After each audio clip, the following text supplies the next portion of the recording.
Okay, I do not need you anymore. You can go away. And I need more of you now.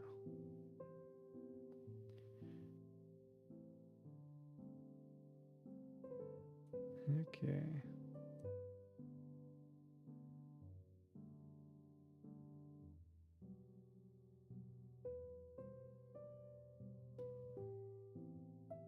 So, with that, let's hope the stream works properly. uh,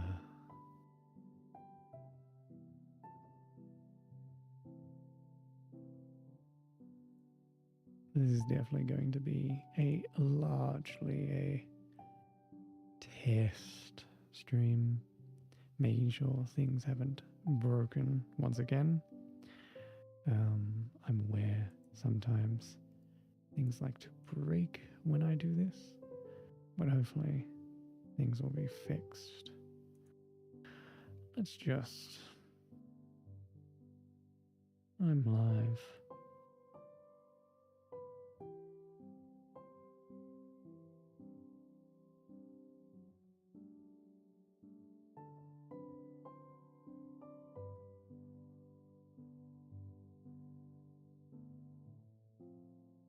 And let's just...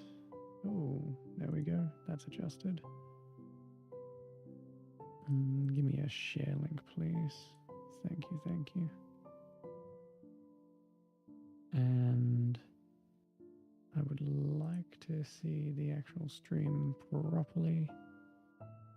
Please give me... Actually, if I just copy this into the chat, it should be working. Yes, it is. That's very nice. Actually, if I just copy... Okay. So with that, I can do that. And I can do this. Okay. Perfect.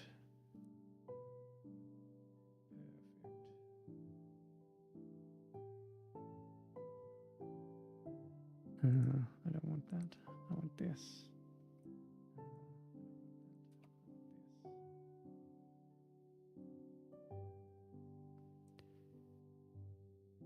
Come on. Fine. We'll just do it this way. Fine. We'll just do it this way. Okay. Mute myself because I can hear myself.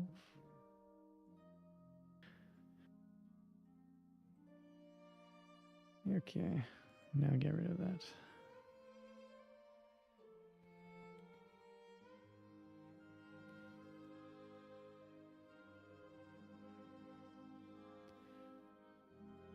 Now things should be working perfectly.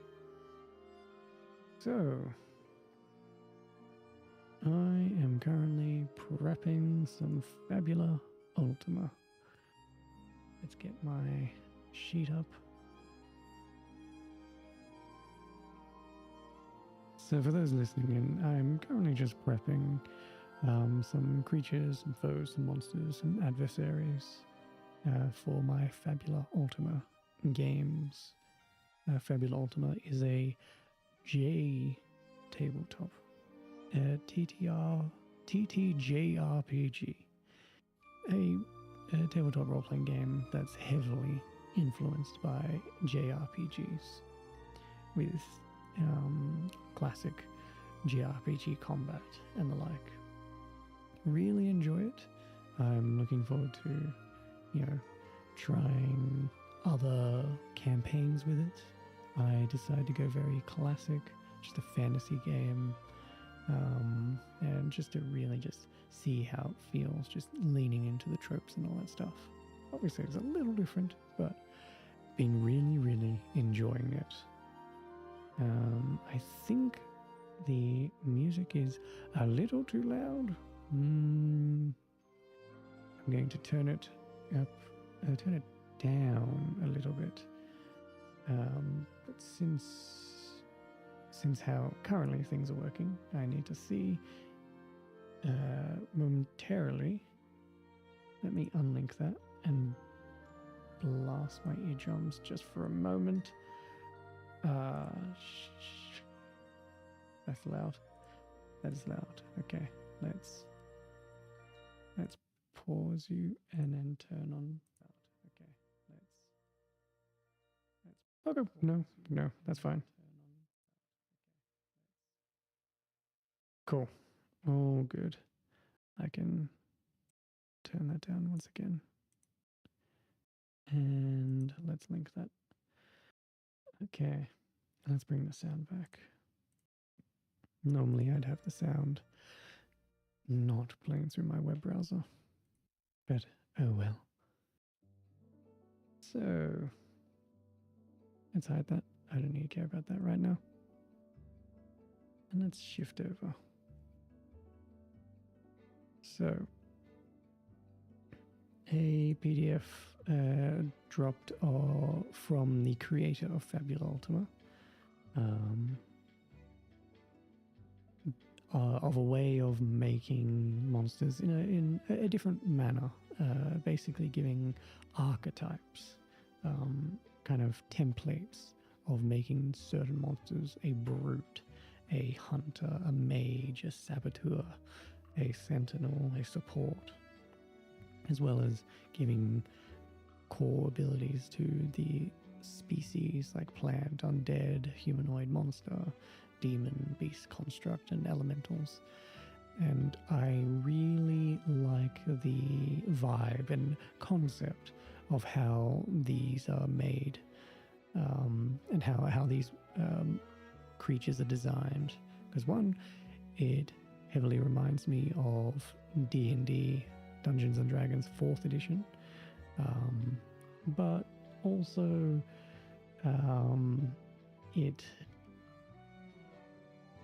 I like ways of like providing like nice guidelines to just creating monsters. And while there's guidelines in the book, I like that I can just take a template stat block, a very generic stat block, and choose one or two unique abilities, and maybe add an additional thing, change like, some resistances, and mechanically it feels a lot different from another monster I might make with the same stat block. And if you actually look at the stat block, they might be, you can obviously, these are basically the same thing. That's all right. I don't need the stat blocks to be significantly different. And with the idea of having unique roles, to me that allows me to make more unique and interesting encounters more on the fly, instead of me going, okay, if I put like a drake, where's my bestiary? Monsters. Yeah, if I have a drake with a dreadmoth, so 2 drakes and a dreadmoth, how is that combat going to go? I'd have to first go into each of their stat blocks and go, okay, what does a drake do? Okay, they have a very strong might dice, and one of their attacks is a double might, so meaning they hit really hard, very accurate, and they have a +10 to their damage. So yeah, they're just kind of a big boy, and they have a spell that allows them to do a lot of damage to a single target for fire, and they take some status condition. Okay. And they're vulnerable to poison but immune to fire. Like, I can understand just through osmosis what a dragon dog could do, but mechanically, what's a dreadnought? Well, they fly and they might do poison, but how does that look in a combat? If I slap these two together, I can figure out how it might play off, but what are their roles truly, from like if I didn't know what this Drake really did, and I didn't know what this Dreadmoth really did, I could maybe say this Drake is a tank or like a brute. It might be a good way of putting it. While this Dreadmoth, when I think flying poisonous creature, I think like a debuffer. They're adding status conditions and the like, but you never know. And the fact that they have a flying condition, their flying means it'll be harder for melee combatants to, target them. So it's like, okay, I got an idea there. If I think of it in the quick assembly rules way, the variant or new book that will soon be coming out. These are just the playtest versions of them. There is a stat block called Brute, a template called Brute, I should say, and there is a template called Saboteur or Mage. And I feel like the Dreadmoth could fit within like one of those two categories. Maybe how I see the Dreadmoth is not how it's designed, and I currently feel like that's what I would prefer. So maybe I will instead, no, I want to adjust the Dreadmoth. I'll look at these templates and think, okay, maybe I'll keep largely what the Dreadmoth is like, and I'll just adjust some stats or take one of those abilities from this template and just pop it onto the Dreadmoth. If I really didn't want to like create something entirely new, but like wanted like just tweak things, I could see using these templates like that as well. Very maybe nonsensical way of explaining those things, but at least that's how I see it.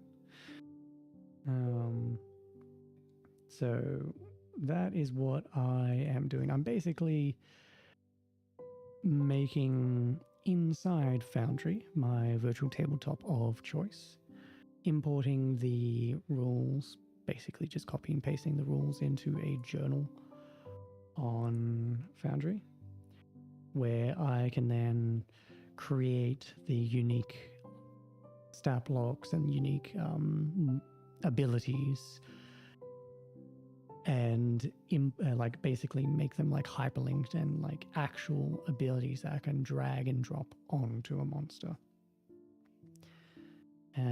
I originally was doing it in a slightly roundabout way of things, and was making the stat block first, and then going to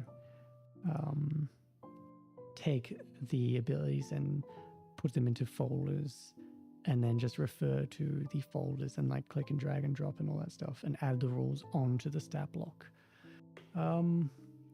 Looking at the PDF, I'm deciding that's probably not the easiest or cleanest way to go about those things. So I'm deciding, because I don't want to put all the rules inside the stat block. I want my stat blocks to be fairly clean, just like how the Drake kind of looked. Small little description, has its traits, there's nothing really there. These combat things would be favorited, so they're on the front page. I do not need the description box filled with the rules. So slightly changing up how I'm doing things, and that's just kind of what I'm doing today. Just kind of relax, slowly importing the text into a document and building up my library of items and monster abilities. So in play, if I didn't prepare it earlier, like if I didn't prepare my Brute level 5 Drake earlier, I can just drag and drop things, because let me give you an example. Test. Okay. I can take this strong attack from this stat block and drag and drop it into the text editor, save that, and now it's basically hyperlinked the strong attack into the journal.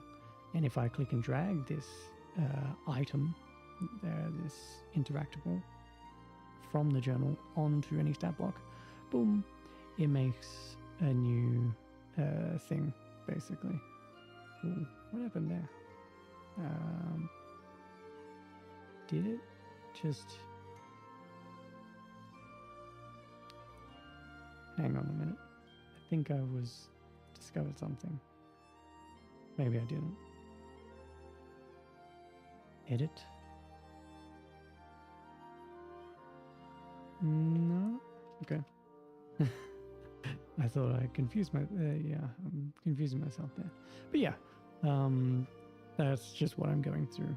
Just like how this ability has these like green bubbles here. These are little fancy things that the system itself has coded in, where they're like, yeah, they're bits of code that can easily do stuff for me in the text. And so that's what I'm just currently doing. Okay. So let's see how things going. Seems like average stream bitrate is too high.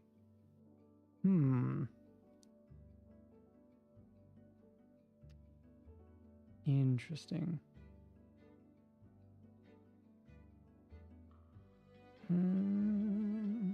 That should be fine. Okay. And I want this. Okay. Let's just hear myself. And I want this. Okay. Let's just hear myself. Okay. I should be fine. Things should not have broken that quickly, hopefully. Okay. So, where's my stuff?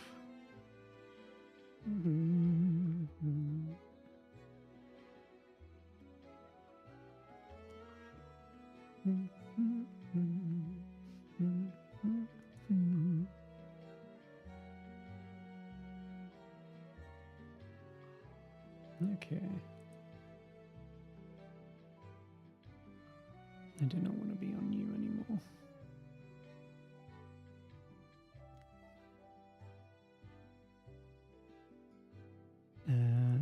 Forgive the slight rambling. Just trying to see if multi-streaming has any issues. I've attempted this in the past. There have been issues, and there sometimes haven't been issues. So far, no issues. Okay. However, I want my music lower. We need to test this out. Okay. So...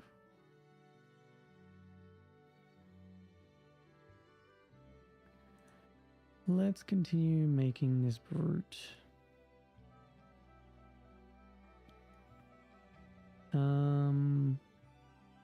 I'll leave a test page. We'll just rule summary. And then we'll ignore you for now, as we'll just go straight to the brute. Brute. Okay. Best way to do this, I think, is...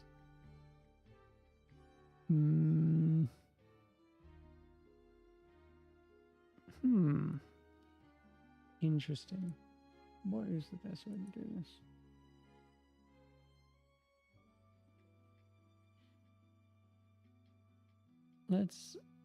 Let's just get the ball rolling by going back to the summary for a moment. And as clarification, this is a preview playtest thing, so nothing is truly set in stone, and some things might be unintentionally broken or a little wrong, which is fine. From what I've seen, this seems to be fairly okay. I haven't seen anything that immediately stands out that's worrisome. It's more just like getting a good feel, vibe, making sure things probably aren't so boring and the customization feels good. Because scaling wise, things seem to be fine, and how fabula ultima monsters scale are fairly traditional. Like at level 30, they get a damage boost, etc., etc. So I'm not worried about things being dangerous. It's more just refining unique abilities that feel right for each role, and I guess feel right for the species being like default abilities. Since I know in the version 3 of this document, the species got a slight touch up. Okay, so rule summary. And let's bold some things. Choose a role.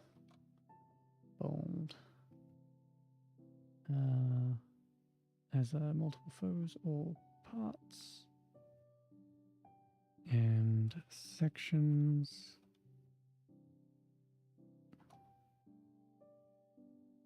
Assign a level. And rank. Instructed by the role charts. Or just bowling just to be similar to the rules. Keep aesthetics consistent. And the amount of bowling is fairly minimal in the text, so it's not like it doesn't feel wrong to just keep bowling things. Offensive spells, and then insight, willpower, bold, or might willpower. Oh, that does not have a spacing. I'll do that. Boss skills. Okay. Negative skill. Roll skill.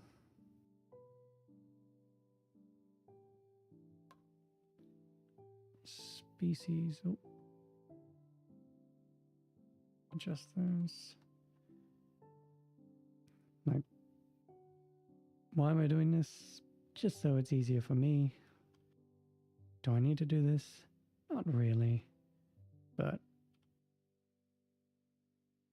I'm happy to just have this PDF in the game, because I find myself, especially with Fabula Ultima, I'm still getting used to the rules. I haven't played it too much. And I see myself like referring back to the PDF a lot.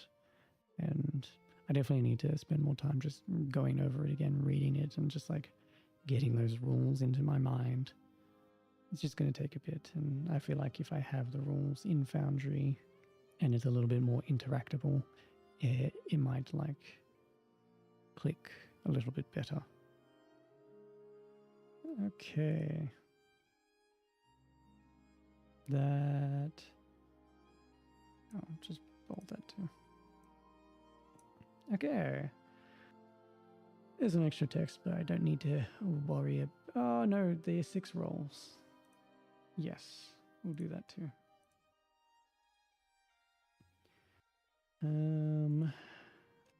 The no, this should be a subheading.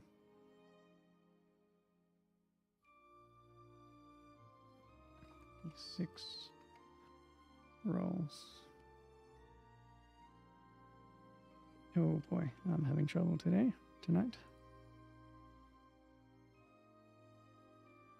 And yes, okay, cool. I love what the project FU team has done for this Foundry implementation. It is honestly really great. The aesthetics is really good. The fact that the journal editor has like a unique drop down for like some of the specific damage, loss, and just like the unique pieces of code that you'll use a lot, and the fact that I can pop in some icons just to make things look nice is really appreciated. Greatly appreciated, I should say. But yeah. Okay. I feel like shifting over to something else. Let's go with this. Is this too energetic? I think this might be too energetic right now. I just want something a little calmer. Yeah, we'll just do this for now. Okay.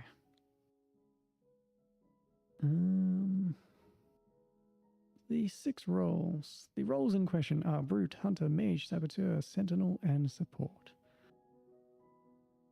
Obviously, the final book will go into detail about each, but you can use the short explanations below as a general reference. These roles will also be used for the pre-made adversaries found in the final book. Yeah, so this quick assembly rules, it's called quick assembly. This is the template that the new Fabula Ultima book, basically a monster book or enemy book, adversary book.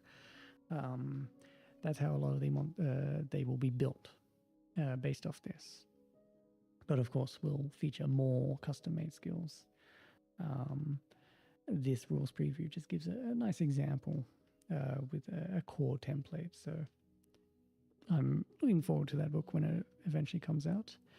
And if things go well and I keep making my own custom monsters, I might publish something after that book comes out, because I think it'd feel a little bit bad to publish something with a rules preview before the official book that uses those rules does so. So I'll avoid that for now. Yeah, so what is the goal of the rules preview? The quick assembly rules. Provide a simpler and more guided process for creating adversaries. Adversaries. Why am I saying adversaries? Adversaries.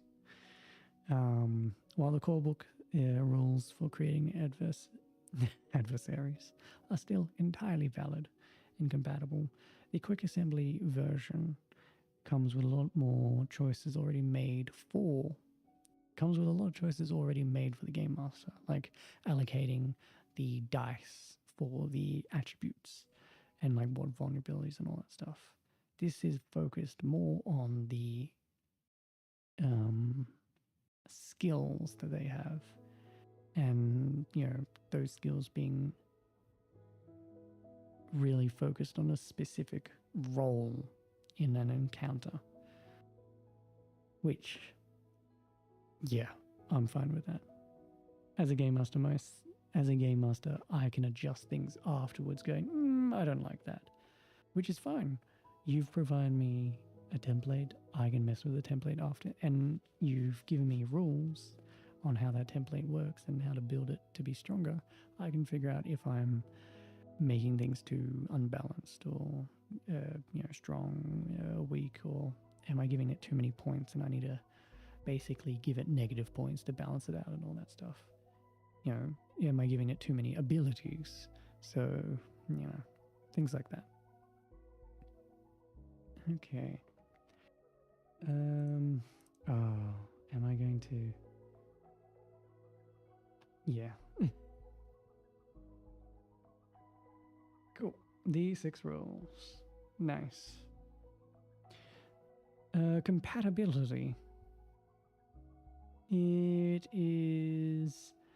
will be compatible with the default rules to the point you can always replace role skills or boss skills with something else. However, there is a single important difference. No adversaries in the book can use equipment, similar to how NPCs are handled underneath the Technosphere optional rules. Equipment has such a varied... Yeah. I am perfectly okay with this concept that a adversary human, a bandit, has a axe attack, but that does not mean they have the axe item on them. Just like, you know, in a JRPG, you're not like, oh, damn, that bandit's got an axe. I feel like getting an axe. You know, win the combat and then you hope that the loot drop has an axe. Yeah, I'm perfectly fine with that concept. And only in certain scenarios with like a villain should that be ever considered. Is probably how I would go with that. So, yep, that's fine by me. Okay, brute. So, how I want to do brute is on the second page, they give a way at immunity to... Okay, cool. On the second page, they've got a dot point list of how you make a brute. So, let's go to the brute page, edit that, and copy and paste. Nice. Okay.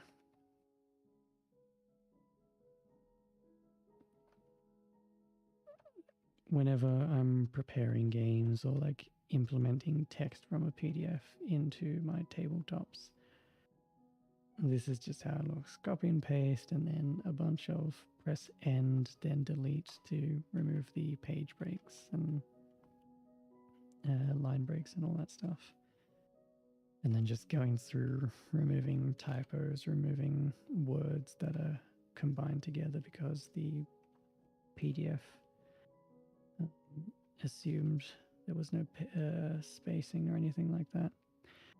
Definitely a little bit intensive on the fingers after a while, but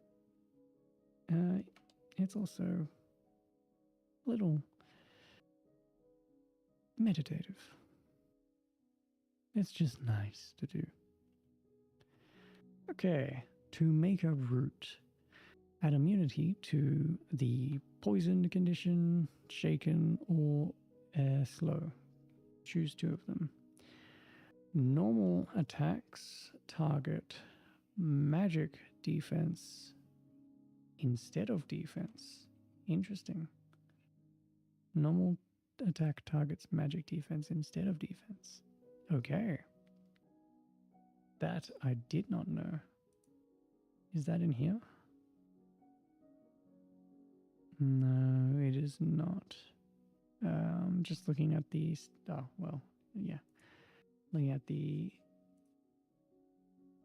strong attack. Did I implement it here? No, I did not. Okay. Good to know. I missed some things while reading.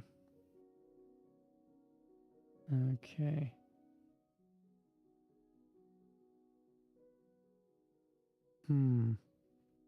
Looks like things are a little bit rough around the edges on the stream. Hello? How are things going? Looks like things are... No, seems okay. Seems okay. Okay. Cool.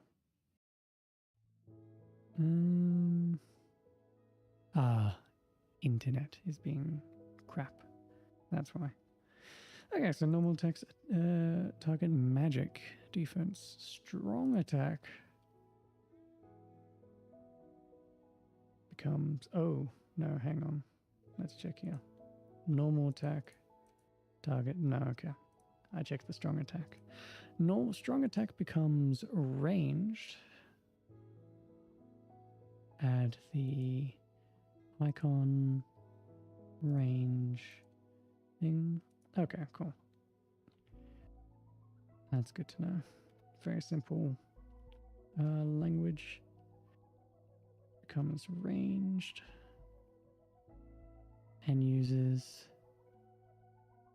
Dex Might. For the accuracy check. Targets hit by this attack suffer. Choose one of these conditions. I really like how combat feels in Fabula Ultima, because how Fabula Ultima works in a classic JRPG. There's no, it's just, you know, Pokemon style. You know, you go into a combat screen, you're just, the players are on one side, the enemies on the other side, and you are just assumed you're running about the place, you're doing things, but you can always target anyone. And just in a narrative sense, you're just flying about the place. The only sense of like, oh, you can't hit them would be like a melee character or a melee attack trying to hit a flying creature. So you need to knock that flying creature on the ground by like hitting their vulnerability or applying a certain status condition, stuff like that. So it's really nice to play another game that tries to do something different with their combat. Not always just grid-based, traditional, classic, you know, D&D, or even Steer the Mind, where like, oh yeah, this is like Steer the Mind, where like, oh, you can always hit everyone, but it's a little bit more guided, I would say.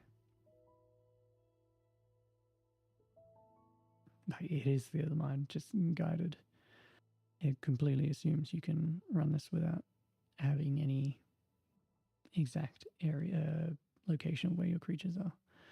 When a strong attack misses all targets, build one section of a 6-section clock named Collapse. Then if the collapse clock is full, this NPC loses this skill, and each creature present on the scene suffers a minor amount of choose one. Ah, interesting.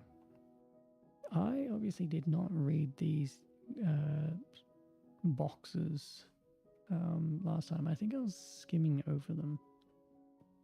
I'm glad I'm looking at this now, because now it's giving me ideas. So, when an NPC loses the skill and each creature present on the scene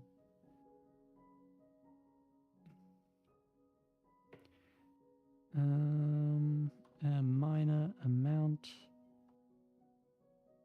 These bowlings are good keywords, so I know what minor damage is based on the level of the player characters and the monster itself. Minor, I believe, is just 10 damage. This option is only available to elites and champions. So this is a cool little ability that I definitely can see working on like other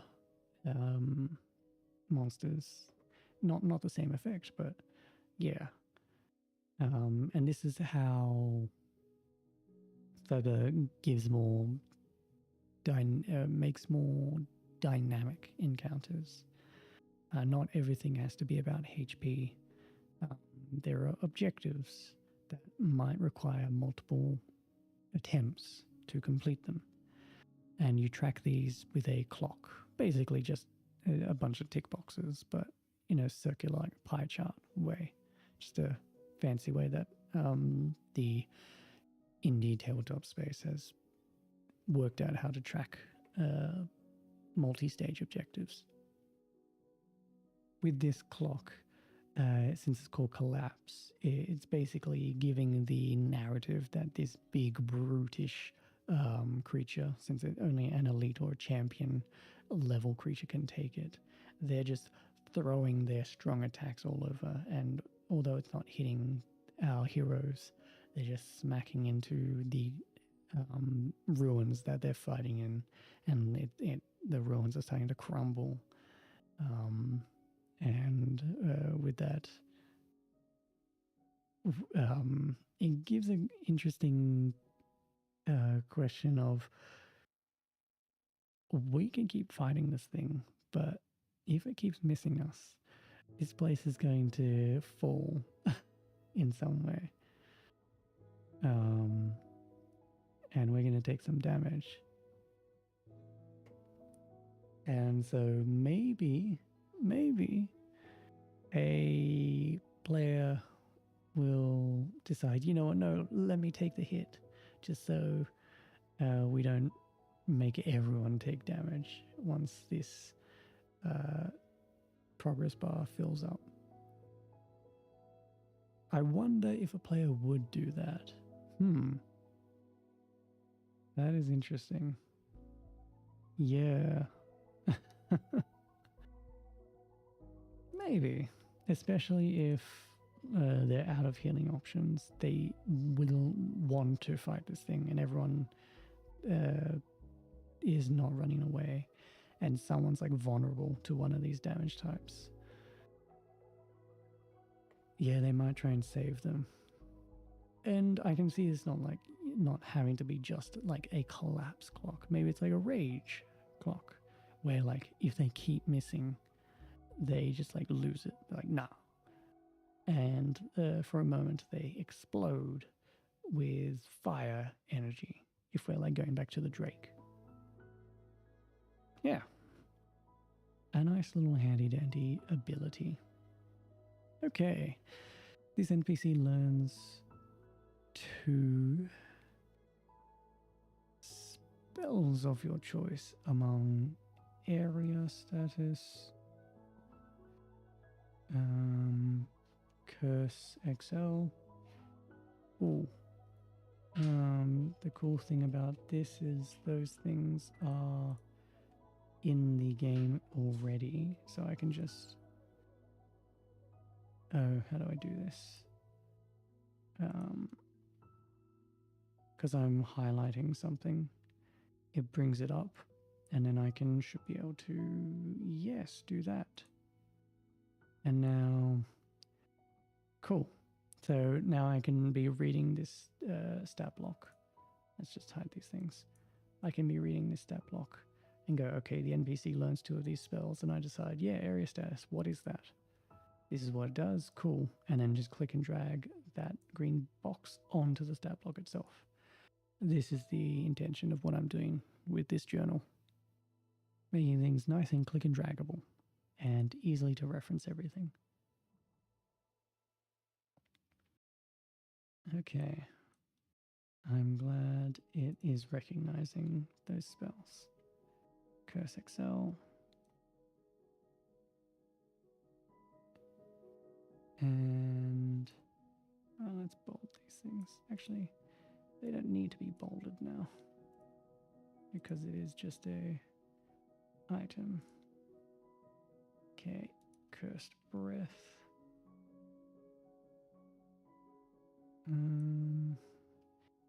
Enrage. Oh, that one. Lick wounds.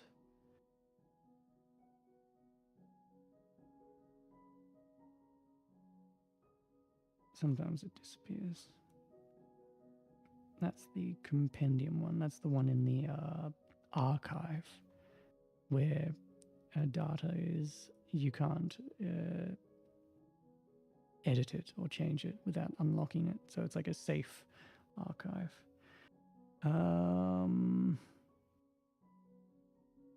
Poison. Yes, okay, that one. Poison. And reinforce. Nice. I think it's when my mouse moves violently. Okay, and if I save, nice. Okay. See, core rulebook. Bold that. I really appreciate Fabulas like hyperlinking in their PDFs, yes, but also page number referencing, and those numbers then being hyperlinked. This is a separate PDF from the core rulebook, so that wouldn't work exactly. But I guess if I really wanted to, I could make a journal of those pages and then hyperlink it myself in my Foundry. But I won't do that right now. That is not necessary, since I have the rules that I'm referencing right there. Okay, what does crush do? This is a unique action. This NPC may use an action to have all enemies that they are currently enveloping to lose 20 hit points or 30 hit points if this NPC is level 30 or higher. If you choose this skill, strong attack gains creatures hit by this attack are enveloped until this NPC uses strong attack again, or until this NPC suffers damage of a type they are vulnerable to. Okay. So it's like a grapple, it's like a strangle, it's a swallow type of ability. And creatures may use an action to have all enemies. Yeah, okay, yeah. Once you've hit them with a strong attack, then every turn until the enveloped status condition is off them, you can just auto damage them. Yep. Okay. Nice. I like that. Slowly understanding what keys the PDF uses for its fancy iconography.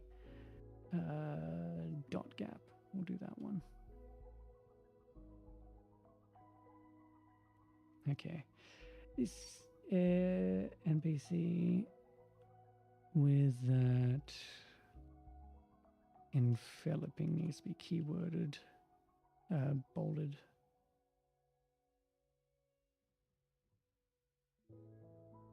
And level 30 or higher. Yeah, this language here, level 30 or higher, that pops up everywhere in abilities. It does make certain abilities like longer in terms of just like their text and all that stuff, but I'm okay with it in general, since it's usually just, and it does more damage, and it increases it once you get to this level. I wish there was a way to do it more cleanly, but honestly, I think this is the best way, because not all abilities, scale the same way. Maybe I do like an asterisk, and like at the end of the ability, then say at level 30, increase it to this. But since this is kind of using natural language in a way, I guess this is the way to do it. Okay, if you choose this skill, strong attack gains creatures hit are enveloped, which is bolded, and NPC uses strong attack again. And that is it. Okay. We will come back to making that an ability, since that is a unique skill that I need to create, just like these things here. I would just create this, add this into the description, and then I would then pop that item into this description. So I can, I will have the text here, but then afterwards I would then have the drag and droppable item bubble here as well. it might, just for consistency, maybe I should remove all of this and make it the bubble, but that's okay. Okay. Where's my stuff? Enhancing guard. Special rule. After this NPC performs the guard action, they will use the first available action on their next turn to perform normal attack. But the attack will deal 5 extra damage, and its damage will ignore resistances. Oh. So it's like an I'm forgetting the word here. Not a parry. No, parry's not the. No, it isn't a reaction. It's just more an opening attack. You jump out from beyond your defenses to be like, I've stabbed at thee. So yeah. Okay.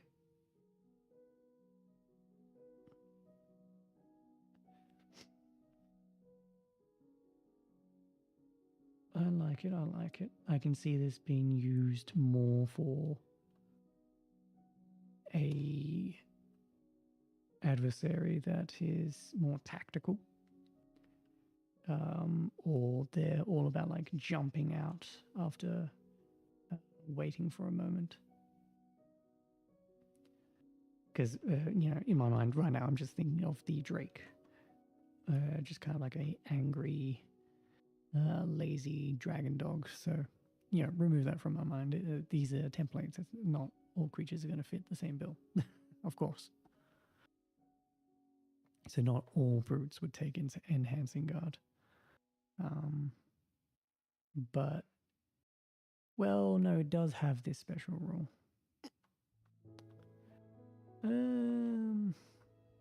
No, I think I get to choose. No, it looks like, just reading the PDF, it does not state.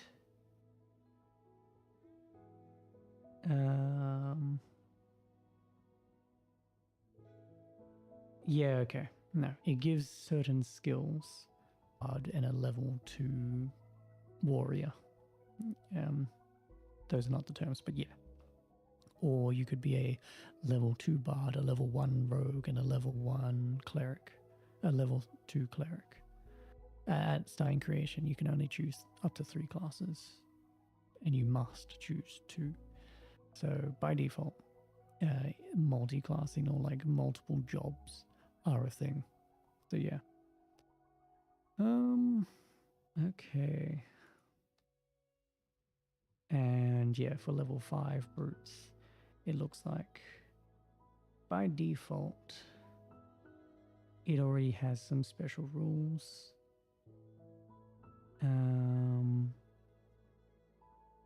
I choose one of the special rules, which aren't in this description right now. And then when I level up, I can choose a new special skill like enhancing guard and all that stuff. So yes, not all brutes have to choose that one. So cool. Okay. With that, enhancing guard is done. Sore loser.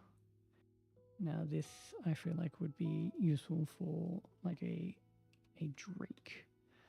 After this NPC fails an opposed check during an enemy's turn, if that enemy filled or erased 2 or more sections of a progress clock through this check. Sorry. Just had to yawn there for a moment.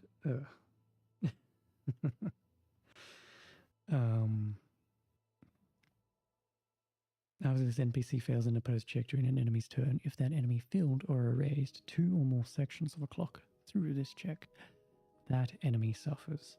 Dazed, shaken, slow, or weak. Okay, yeah. Screw you. You won against me in a contest. Take a status condition. Nice. Oh, and I've been pressing numbers in there after this NPC fails. Okay. 2 or more sections.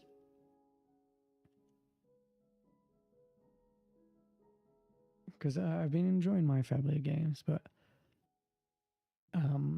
I have not felt comfortable enough to just like go really like freeform, and I've been using the mostly default adversaries that they provided, with a couple community made ones that I imported from a community website, as you can see here. But yeah, once I'm starting to create my own things, I know I'm comfortable with a game system, and I love creating my own things, and I have not done that yet for Fabula, and Fabula is all about that. And you know, Fabula only provides a certain amount of default adversaries. You're going to run out of them eventually, or the world's going to feel very small. And of course, they expect you, hey, definitely reflavor some creatures. Like, you know, this creature could do this, but look different. Which, you know, obviously, yeah. Okay. So, where's my stuff again?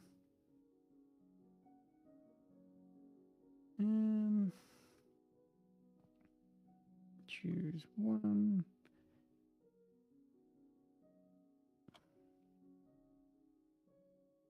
I really want to play more Fabula. I enjoy what I'm doing right now with like classic fantasy stuff, but I have a few concepts of like leaning into more different genres. I've not played them, but kind of like a Persona-esque type game, or like Code Lyoko, for anyone that knows that old animation, French-based animation, I believe, or at least made by a French animation studio, at least. I don't know if it was originally in French, but yeah. I loved Code Lyoko. That is a nice show to have fun memories of. But I would have to go back and rewatch it, because I have not in a long time. Okay, steady recovery. Special rule. At the end of each of these NPC's turns, if they are suffering from 3 or more status effects, they heal from all status effects. Oh, that's interesting. If this brute got this ability, if the player characters like use their scanner action to successfully look at their stat block, basically, you know, what is the power level of them? You know, it's over 9,000 type of vibe. Or if this triggers and then I just say what's happening, that is a different type of strategy the player characters have to deal with. If they want to apply status effects, they have to decide, okay, what 2 status effects do we want on this enemy? And then we have to try and not apply any more status effects on them. Otherwise, our hard work has been removed. Obviously, like, applying status effects is fairly easy to do so. You just need to make the check, and each person can usually apply 1 status effect per action they take if they're not doing something very simple. But yeah, I really like that.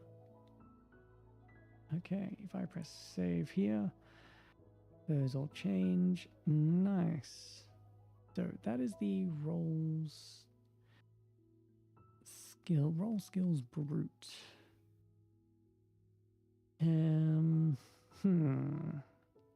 How do I do this? Okay. So what I should do, where's my brute? Level 5. I need to...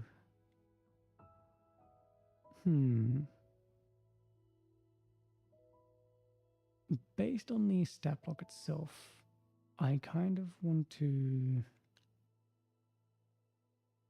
make the affinities, which are basically vulnerabilities, resistances, and all that stuff, occur at the beginning.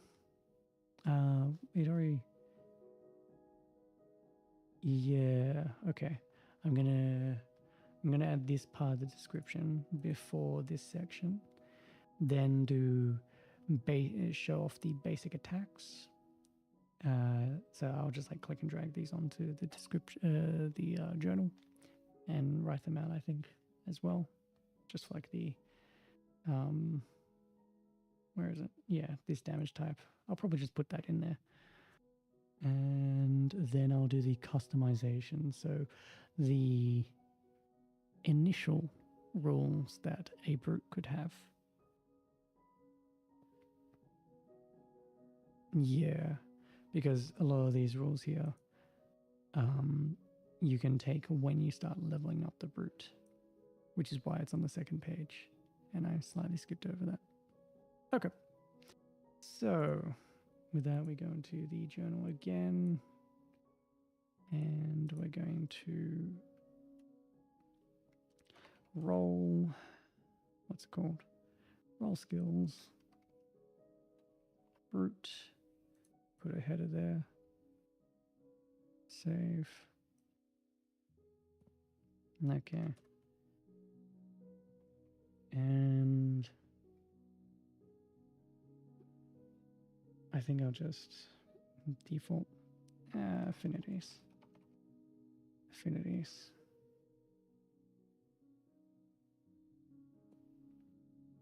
Okay. Oh, I need to check something. Can I copy and paste this and it saves what? Bolts. Yes, cool. I don't need to keep opening that up. Good.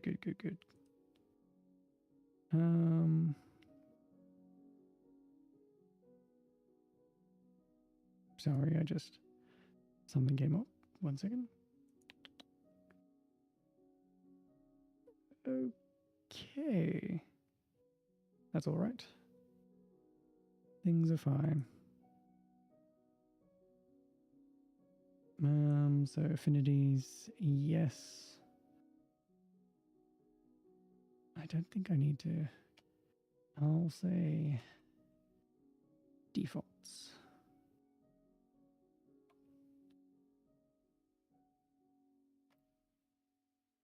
Default abilities. Default skills.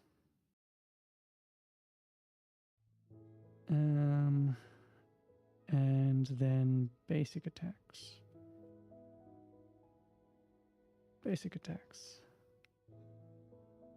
Which I'll do a subheading for. Okay, normal attack, drag that in. Then strong. Ooh.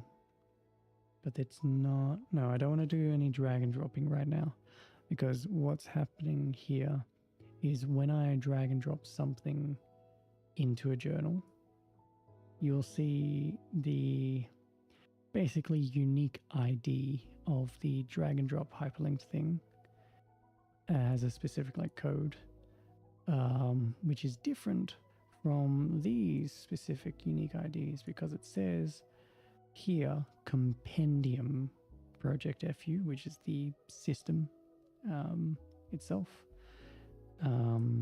which means this hyperlink thing is from the protected archive. If I use the hyperlink here and then change this sheet, it will change the specific ability on this sheet. This link will break or still reference the changes on here. So right now, no drag and dropping. So for now, let's copy and paste just from the PDF itself. So normal attack is, let's see if I can do it here. Icon range, I don't want it bolded to see if that changes something. And can I do icon melee? Let's see if that works. Yes, it does. Nice. And I can see the bow here is not as thick as this one, while this one is thick. So let's unthicken the icon itself. Don't need that to be thick. Yeah, looks a little bit better. Okay. Yeah, that's fine. So with that, I kind of want this dot pointed. Can I dot point that? And then I want to dot point this as well.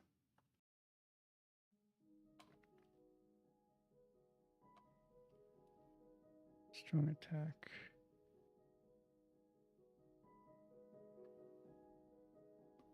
Gap. W is basically just their dots in their PDF. If I do that, how do the dots look too small? Might have to change the dots to a bigger dot.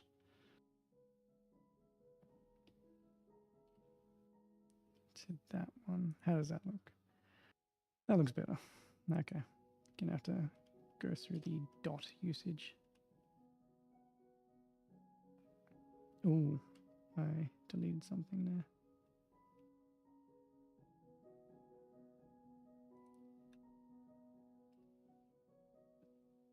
No, wrong one. Big dot. I find it greatly stimulating. No, but yeah, no, this is just something I like doing to relax and also prep for my games, because it is work as well. It's just something that won't see a lot of return immediately, which I am okay with. It makes me feel comfortable and gets me more used to the rules I am interfacing with. So it is worth it for me.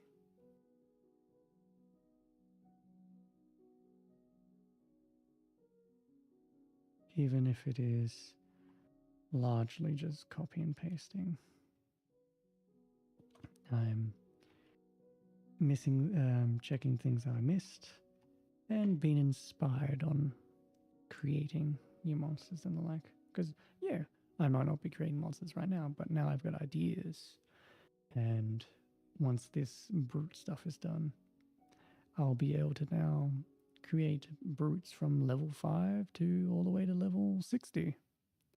And feel pretty good about each of those things. Because what I do after getting all these journals done is still have this stat block, because the stat block has a few things that I can't easily just have in the journal itself. I could write in the journal, hey, the brute at level 5 has 70 health and 45 mana or mind points, and an initiative of 7, which currently is 6, because the bonus says, hang on, let me remove that, initiative of 7,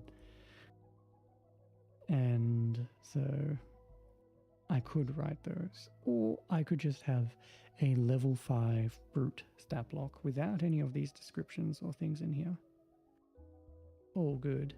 And whenever I want to create a level 5 brute, I can just pop this out and then populate it. And then I'll have a level 10 brute, a level 20, a level 30, 40, 50, 60. Because how Fabula Ultima works is, with enemies in particular, you don't need to really worry too much about the incremental levels of creatures. But you shouldn't, at all. There's no reason. It's just the big milestones, basically. So there are, how many? 7 stages that a creature could be at just from level. Then the creature could be an elite version, which means generally it's like extra hit points, better initiative, and an extra ability or two. And then there's a champion, which you could see as like a solo boss, basically, or a creature that is worth a certain amount of player characters, worth a certain amount of adversaries. So a champion 2 is worth, 2 elites, I believe, if I remember correctly. I think it scales like that. Yeah, or it's at least worth 2 defaults, soldiers, I believe.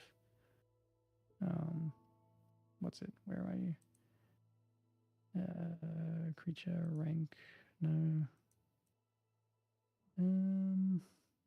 I thought there was a way to show that. Not villains. Where are you?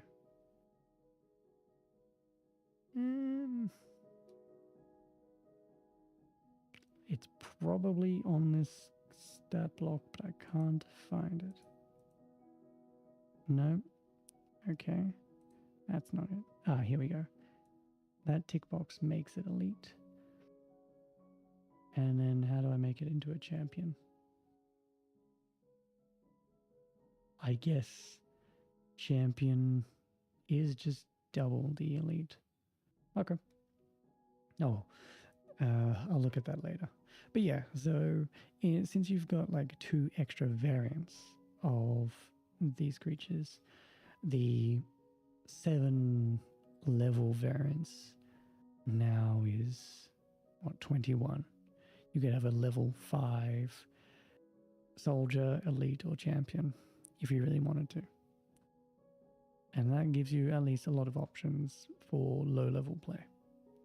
And with how Fabula Ultima works is generally if a creature is within 10 levels of the player characters, so if the starting player characters are level 5, they can face level 15 as soldiers fairly fine. So you've got a bit of variety there. And because creatures are generally level 5, 10, 20, that means, you've got 2 level ranges, basically, above the player characters that you could challenge them with, and of course below as well. But once you get below, that's when it's like negligible difficulty. Okay.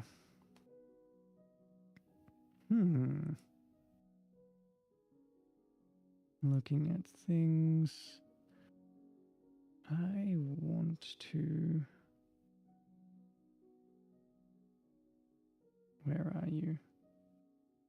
I've lost my foundry. There we go. So, what was I doing? Yes, the basic attacks. Just bolding things right now.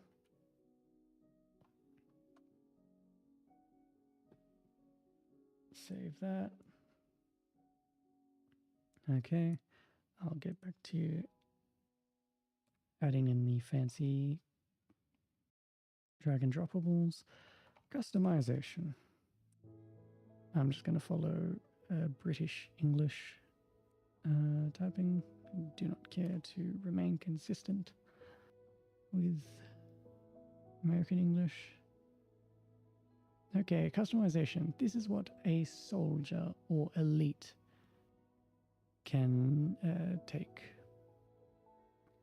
when you're customizing this basic stat block. Like this and the stats just in this upper header, basically. From here, anything in this customization subheading, either increase your hit points by 10 or add one of these following dot points, one of these 5 dot points. And let's drag and drop them in. Boop. Okay. Is there, can I, no I can't. Can I do, nope. I wish there was a way to zoom in, just so it's a little bit easier on the eyes. Maybe there's something I can look into another time. But either way, we have vengeful attack. We have special armor, die hard, collateral damage, and bad temper. Okay, if a soldier or elite creature, if soldier or elite, increase maximum hit points by 10, or add the following: bad temper,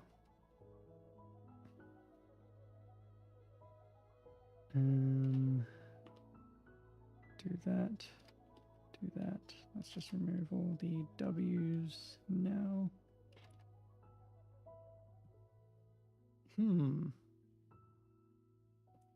Or should those be actual dot points? They should be actual dot points because the dot points have been changed into diamonds like the PDF. Thank you, Fabula Project FU developers, just for allowing some aesthetic consistency. It makes me feel like just happy, and it makes me feel like what I'm making is a part of the system and not like a piece of paper I'm slapping down. It's like, yeah, this is what we're doing now. Feels more official, even though these rules are going to be official. When I make my own stuff, it'll look nice and official.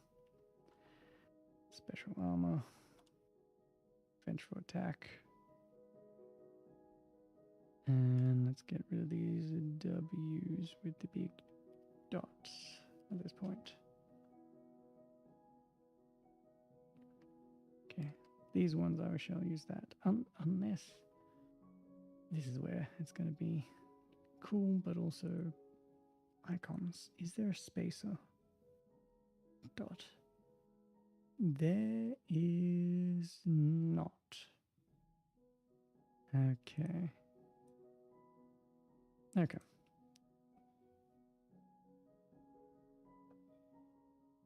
That's all right. So, bad temper. What does bad temper do? As long as this NPC is in crisis, which means it's at half health or below, whoops, they are immune to all status effects other than the enraged status condition.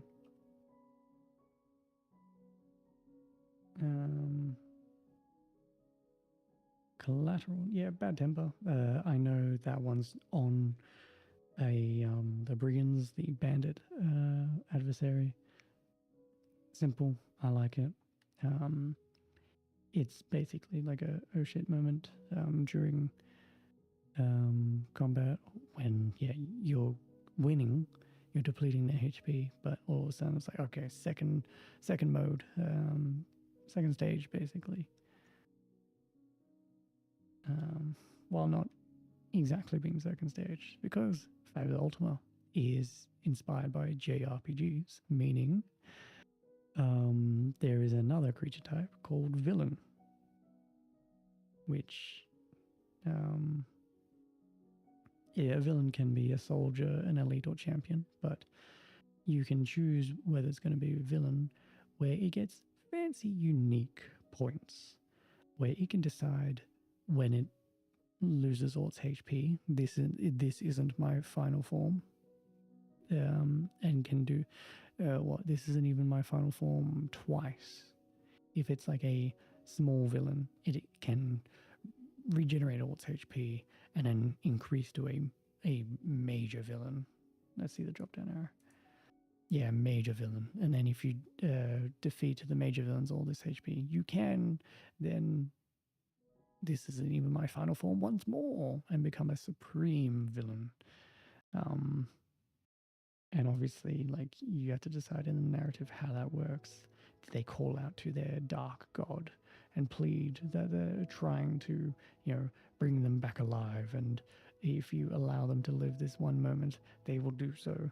And from being a minor, like, cult leader, minor villain cult leader, they, revive and gain demonic powers, dark energy powers, and now a major villain. And you can then decide the fight continues, or there's another way of using these fancy villain powers. You can Team Rocket, basically. Oh no, Team Rocket might be the bad way of saying it. You can slip away whenever you want, and the player characters can't do anything about it. It's like, we'll meet again, heroes, another time. You maybe bested me this time, but I'll get you next time. And they jump off the airship ledge, and all the player characters like run to the edge to see where they went, and you can see a eagle take them away. And narratively, mechanically, the player characters can't do anything. The villain has escaped the scene. And the villains only have like a finite amount of these points. So they can't keep doing this. And the higher the villain, the bigger their, if they're a minor, major, or supreme villain, they get more and more points.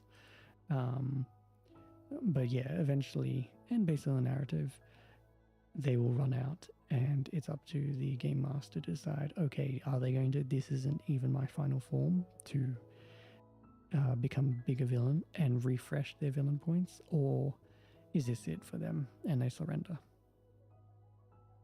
And then in classic JRPG fashion, maybe the villain then becomes a friendly NPC. Yeah, they see the error of their ways, stuff like that. Or, depending on the situation, maybe the villain does perish, if it's that particular type of game vibe. Because in Fabula Ultima, player characters can't die unless they decide to. And I believe, I have to check, the only time I can decide is if a villain is on the scene. That's the only one time where I can decide if they perish. But beyond that, it's up to the player character to decide. Is this narratively nice? Or is this a fun way out for my character? Yes. Instead of fainting Pokemon style and being knocked out of the immediate scene, they perish. Otherwise, by default, you somehow leave the scene, you're kicked off the ledge and fall into the river, you are knocked out and fly off the combat scene, and you can't be interacted with anymore. Or you decide to surrender, and, no, I surrender. And therefore, you are no longer a combative individual. And you are, quote unquote, knocked out of the scene, but, still conscious, basically. So, I'm really liking the vibe of Fabula Ultima. I am just gushing right now when I should be doing more work. Okay, the other special rule, collateral damage. When this NPC successfully performs the hinder action, they may also deal 10 damage to the target. The hinder action is basically give a status condition to a target action. So not only can they make you slowed or stunned or something like that, you also take some damage. So a nice, just easy way to get a bit of damage out and also make it a little bit more strategically interesting for players instead of just, oh no, my HP went down. This effect deals 10 extra damage if the creature is level 30 or higher. Okay, Die Hard. When this NPC is reduced to 0 hit points for the first time during the scene, instead they're reduced to exactly 1 hit point. Yep. Great. Special armor. As long as this NPC is not in crisis, they reduce all damage they suffer from attacks, spells, or skills by 5 before affinities. So if they're resistant to fire damage, they take half fire damage, but first reduce the fire damage by 5, then they take half fire damage from that. Okay. Very simple. They're stronger when they're full health. It's fine as well, and useful for more defensive brutes. You crack through their armor or their defenses. They might have a shield that they're always holding, but once they're in crisis mode, the shield's broken, or like an energy shield or something like that. Okay, vengeful attack. When an enemy reduces this NPC to 0 hit points, this NPC immediately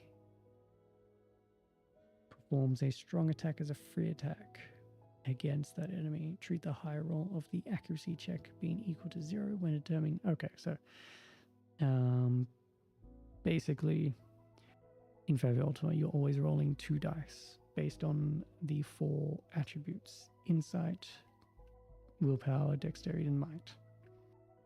And how attack rolls work is same thing. You roll the 2 dice. You can see here, this little bracket here, might. You roll those 2 dice together, add them, add a modifier potentially, and that is your 2-hit roll against a defense of, just for say, 8. Cool, I rolled 2 6s. I rolled a 5 and a 6. That's an 11. I hit. And the damage is HR plus 10 in this particular case. HR means high roll, meaning of these 2 dice, the highest dice is added, will deal the damage plus 10. So I rolled a 5 and a 6, so the 6 is considered the high roll. So in this case, that strong attack did 16 damage. Just a nice way to basically not need to roll twice for a single attack. You know, that's one benefit, but also keys off like a very accurate attack, also doing big damage potentially as well. Stuff like that. So in this case, treat the high roll of the accuracy check as being equal to 0 is a common language for anytime something gives you something for free. Usually they'll allow you to do something, but that doesn't mean it'll be greatly effective. So in this case, you get to do your strong attack for free as a reaction, but my 5, 6 to hit, I won't get the HR. I just do plus 10. So I do 10 damage as a reaction, basically, for them reducing me to 0 hit points. So it's a last hurrah. It's like, no, type of thing. Yeah, I'm taking down with me type of ability. Okay, I like it. Where are you? Strong attack needs to be bolded, as well as free attack, and that is it on here. Cool. And that looks like it for the basic customization of a brute. So the brute has a level 5 brute has these attributes. I pick 2 particular vulnerabilities. Let's go with the Drake, the Fire Drake, and how I see a Fire Drake. So where's my editing thing here? Okay, vulnerability, Fire Drake. I'm going to say the Fire Drake is vulnerable to Earth. Let's go with kind of like a Pokemon style almost thing. And Yeah, poison. Let's do that. Fire Drake's vulnerable to earth and poison. Then the strong attack and the normal attack. I can decide this Fire Drake has a normal attack that is going to be range. No, we'll do a melee normal attack, and it's just going to be a short gout of flames. It's not like a big dragon that can breathe a flamethrower of fire. This is like a little burp almost. So it does dexterity might, as it's basically just flying about the place, just throwing its mouth about the place, and it'll deal fire damage. And this attack has multi 2, meaning I can target two heroes with the same attack. So it's a little tiny 2-target melee attack. While its strong attack is a big bite. It's a melee attack, but a big bite that will deal fire damage as well. So in this instance, the players will notice that this Drake is only doing fire damage, so maybe they need to figure out a way to resist fire damage. That's like, I guess, the strategy here. And, you know, you could obviously allow the Drake, maybe the Drake's normal attack does physical damage and the strong attack does fire damage, gives it a bit more options. But, you know, it's okay if, like, the Drake has a obvious weakness. In this case, it has 2 vulnerabilities, and its obvious weakness is it can only deal fire damage. So, what do we want to give it for its unique skill? It gets to choose. We're going to leave it with 70 health. We don't need to add 10 to it. That's fine. Bad temper sounds cool. If I want to really lean into the fire, I could take collateral damage, which allows the Drake to now, while still leaning into this Drake is all about fire damage, now this Drake maybe does a lot of hindering. So by the end of a combat, a lot of player characters might be slowed. They might be shaken and dazed and weak and what's another one? Yeah, basically. What can they do? Dazed, shaken, slow, and weak. So yeah, the Drake is maybe more focused on doing that. And yeah, you know what? Okay, the Drake's going to have collateral damage. And then these things here, the roll skills, these are for when the Drake levels up. So in essence, we've created our own little Drake. And maybe now that I've decided I'm doing collateral damage, so the Drake's going to be able to do 10 fire damage and a condition for an action, I will go back up to my normal attacks and decide, you know what, I will make the normal attack a melee still, but it won't do fire anymore.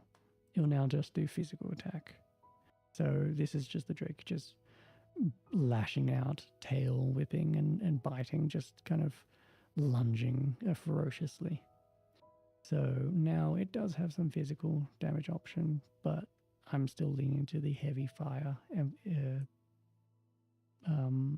theme with collateral damage, just so the combat is still interesting if it does occur. Because while, yes, it might make sense to just do only fire, I can make the Drakes boring to fight. Where it's like, why are we even bothering fighting right now? We have resistance or immunity to fire. This Drake can't do anything now, almost. And in that essence, the Drake's like, okay, I guess I'll just do hinder actions and at least be able to, you know, continue making you slow and all that stuff. But it can't do any fighting anymore. damaging.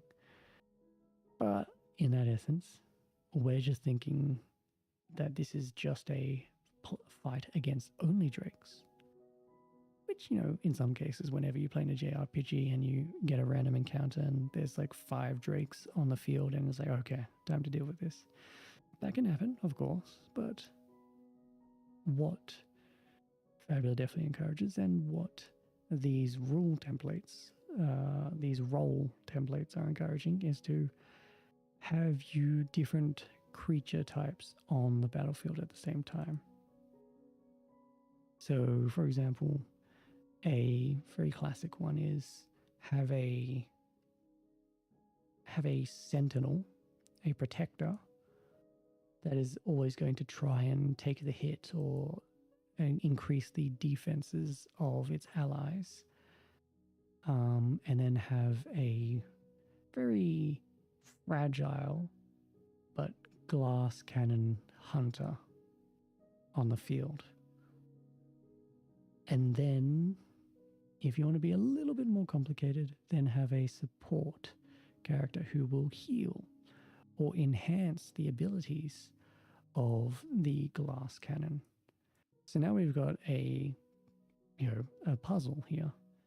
We got one creature that's going to defend the glass cannon damage dealer and the slightly weak support character. And then we have a support character that's going to likely be able to heal the glass cannon up if you don't deal enough damage to it to incapacitate it. And likely may top up the defender, who will probably have a decent amount of health. So, what do? Do you focus on the supporter, get rid of the heals? Do you focus on the glass cannon so now there's less damage you need to worry about? Or do you focus on incapacitating the defender because you have other ways to avoid the damage right now? And that's how you make a interesting combat. And even just using the basic stat blocks of these creatures, you will have a very interesting combat without any flavor. And that is the core of what I love about these rules, and at least what I see it being inspired by with D&D 4th edition. Making unique and interesting combats just based on the roles, the character creature types that you've got. The creatures themselves will then add extra uniqueness to it, because while you might have while this is a particular type of glass cannon, maybe this other glass cannon does different damage types, is a little bit more sturdier but doesn't deal as much damage, or this glass cannon just needs to be hit once, but they can knock out a player character, but it takes a bit for them to basically aim and shoot type of thing. So you got like a ticking time bomb type of stuff. And that might not be in the templates themselves, but these concepts will help you basically build out a more interesting combat, basically. So yeah, that's what I really like. Okay.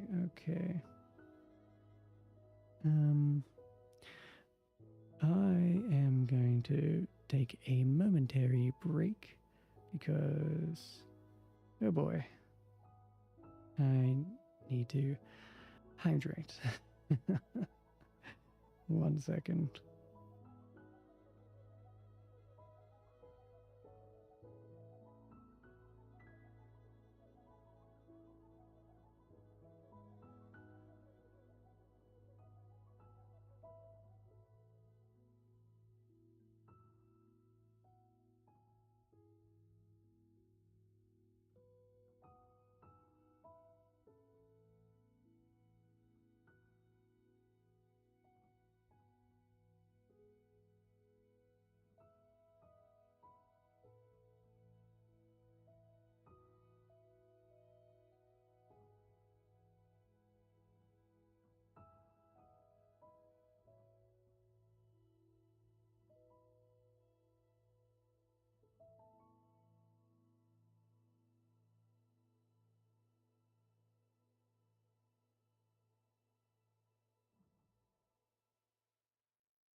Okay. Let's get back into things. Okay. The brute without the fanciness is done. We shall... Oh, well, there's some extra stuff we should probably do. Just, keep things consistent.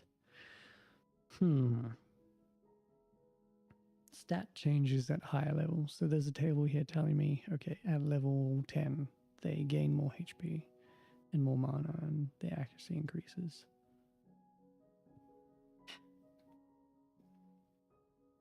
Just so I can always reference it, I will add them in, but I will still do the stat blocks of each level and have that already inputted in, basically. Okay, so let's edit again. And yeah, all the tables can go at the bottom.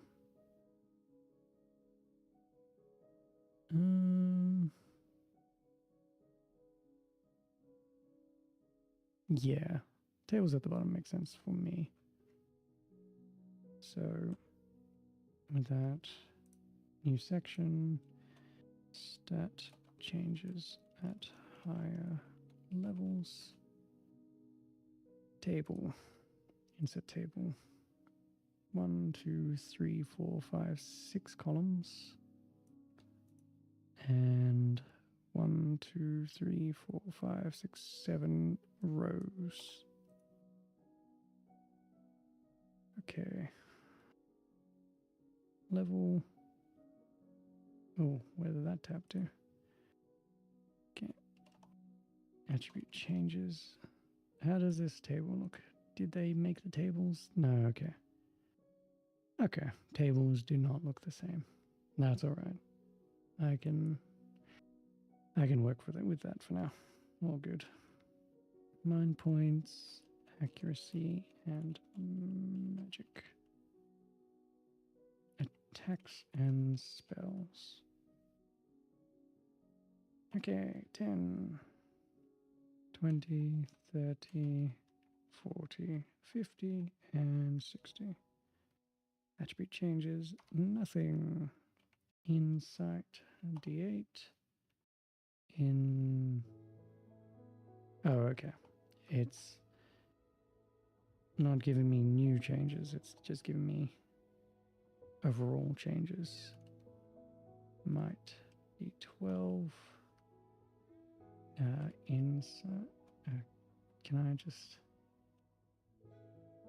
I don't like using tables usually in Foundry. Usually it's always a little bit screwy. And then 60 is D8, D12, and willpower D10.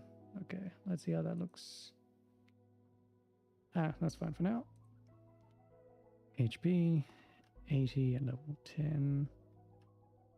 100, 120, 150, 180, 200.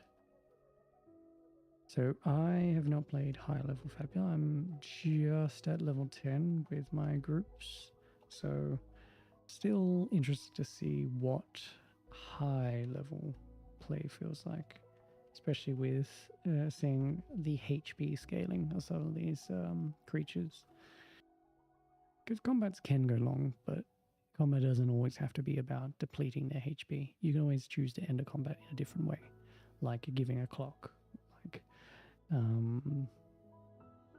let's convince one of them to give up, and, that means one has left, or something like that. Collapse the building, and then if we just decide if the building collapses, everyone in the building will be kind of restricted and no longer be able to fight. Okay, cool. We have set up an objective and what the result of that objective is once it's completed. And you can both fight the enemies because they're going to be still fighting you, but also focus your efforts in completing that objective instead. You know, that objective has its own quote unquote HP bar now, if you want to look at it like that. Okay, +1 bonus. I feel like I don't need to add the bonus wording, but all right.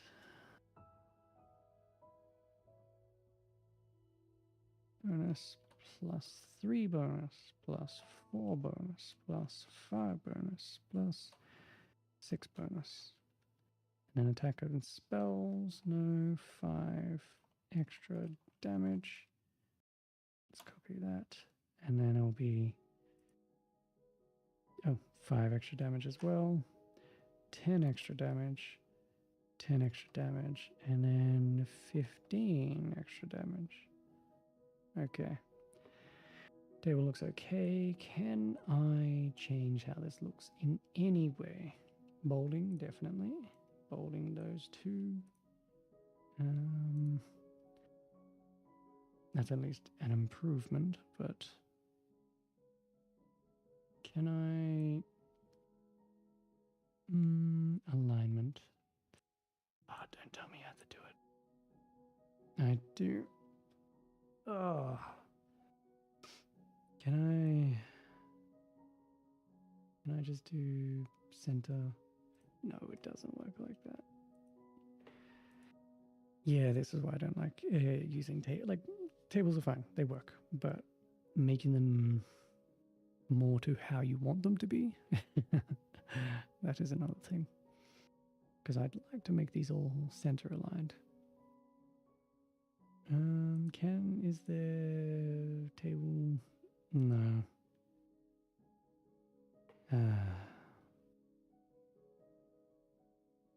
Whatever. I shall deal with that another time. All right, that skill's done. That table's done. Let's move on to the next table. Elite and champion variants. Elite and champion variants. Which its own heading.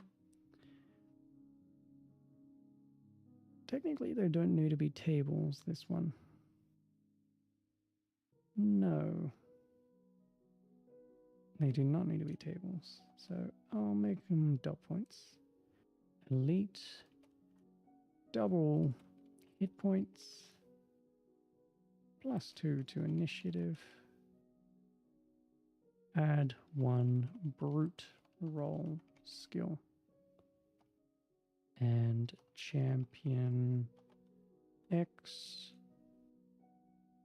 Multiply hit points by X. Double mind points plus X initiative, and add X brute roll skills and 1 boss skill. Okay.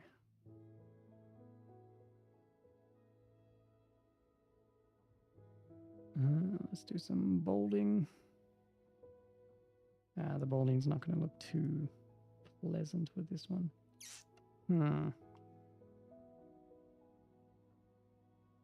I can see why they made it a table now.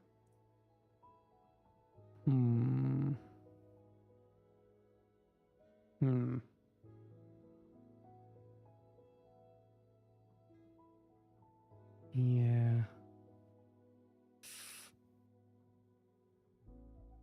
Fine. Ooh, could I do it this way, where I use my dots, and then I fold it this way? How's that look? It's all right. There's too much bolding happening here. Table it is. Fine. Insert table. Two columns, 2 rows. Elite. Champion X. Get rid of the dot point. And get rid of the dot point. And now if I save, how's that look? Yeah, it's better broken up. That X is killing me though. Oh well, whatever. Delete that, don't need that. Yeah, make the +2 bolded and add 1 brute roll skill, which we've already classified. Okay, multiplied by X, double mind points.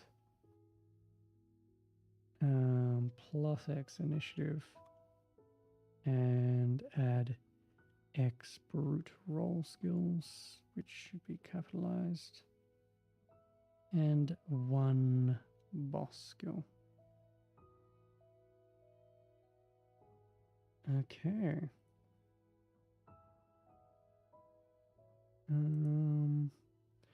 Just checking the stream has not died. Yeah, things are going fine. Nice. Okay. Where's my... Oh, I realized the music has been looping. Let's go into the suggested. Okay.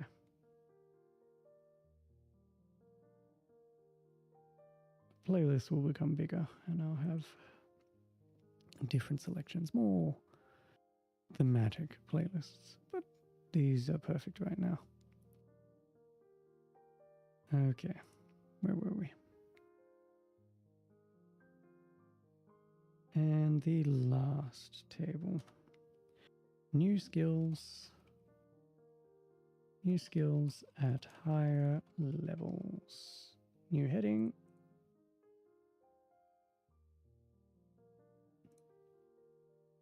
And the last table here.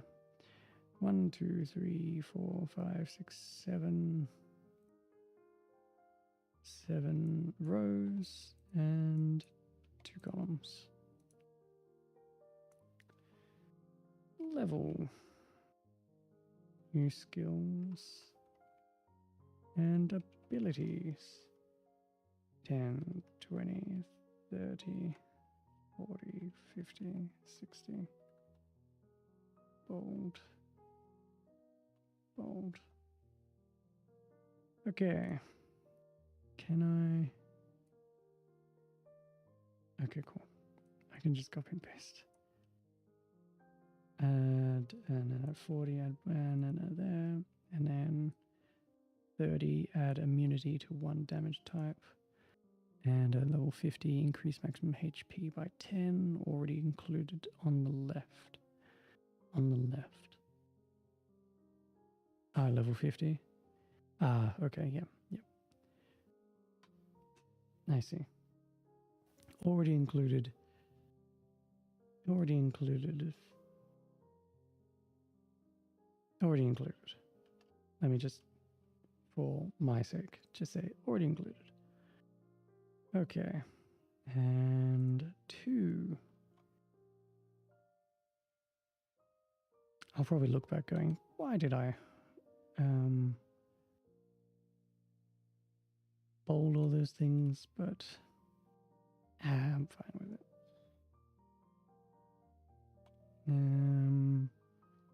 Brute roll skill. Maximum HP by 10.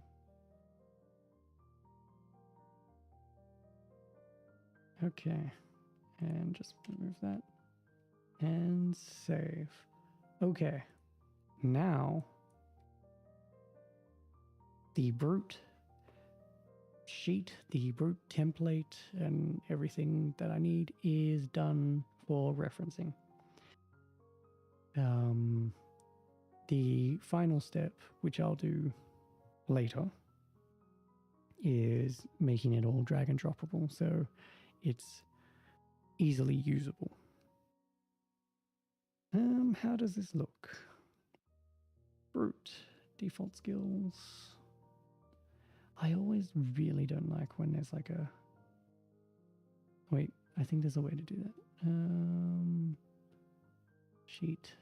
No, where is it? Edit this, then display page title. Save. Yeah. I can see in the sidebar that this is brute. And if I really wanted to, I can say brute default skills.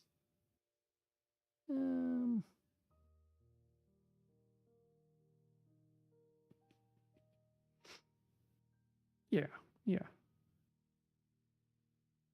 I feel like customization should not be a heading 3 though. Just moving my mic.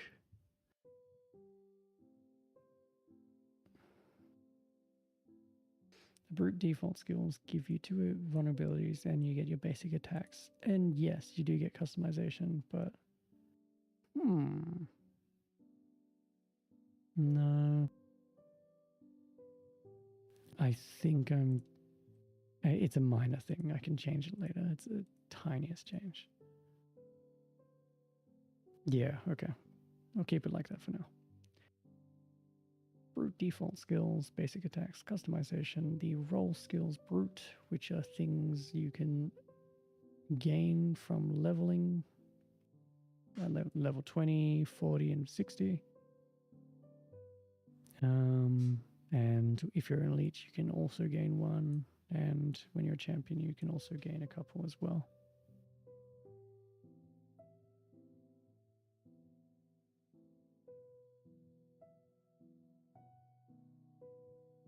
Okay, so, okay.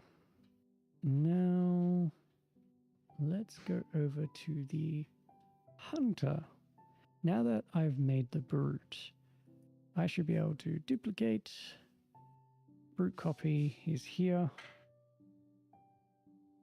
And I can now basically keep the formatting and edit everything else.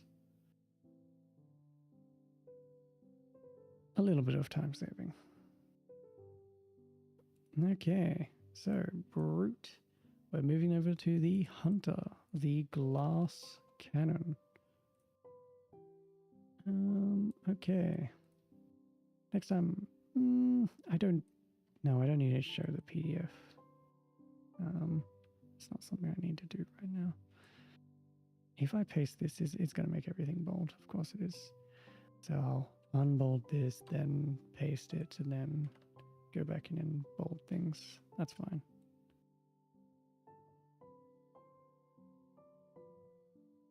I might not need to have this heading here, since it is just about affinities. But it is... No. I just need to ignore what I'm saying. Infinities gives this NPC 1 vulnerability. So Glass Cannon only has 1 vulnerability because its HP is 50. So 20 lower than the Brute's one. That can be guessed on appearance and a narrative role, such as Earth for a Lightning Wolf Spirit, as an example. Okay, basic attacks. We can get rid of strong attack. It has no strong attack dot point. Boom. But it is a big dot point. Let's copy and paste this bit. I can save this and paste from here. Okay. Let's read what this mass amount of text is. Oh, normal attack. With this, choose one of the damage types. Choose one option for this attack. If it causes... Okay, yeah. Choose one option for this attack. I feel like just for clarity's sake, I'm going to break this down. Can I further dot point it? Yes, I can. Because these are so big. I want easy to reference. This is where I'll break from the norm of how it is written.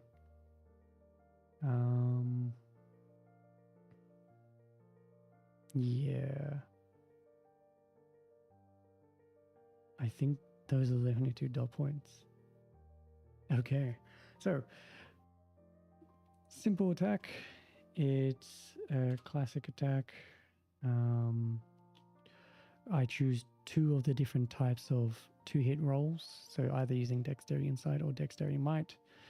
It'll do 10 plus damage, so big damage. That's the damage roll of... That's the damage of the brute. But instead of the brute rolling D10, D10 for the strong attack, in particular this hunter, this glass cannon, uses a D10, D8 instead. So, still likely to hit, but there's a little bit of variability there, more so. Okay. So when it deals damage, choose one option for this attack. If it causes 1 or more creatures to lose hit points, this NPC recovers an amount of hit points equal to the total hit points, equal to half the total hit points lost this way. Okay. I see. So this is like a life sapping ability, or option at least. Or it deals 5 extra damage against creatures that I have to choose are suffering from a specific status effect, are suffering from 2 or more status effects, are not in crisis, are in crisis, have already taken their turn during this round, are affected by 1 or more spells with a duration of seen, have martial armor equipped, or have no martial armor equipped. Oh, okay. There we go. This is where...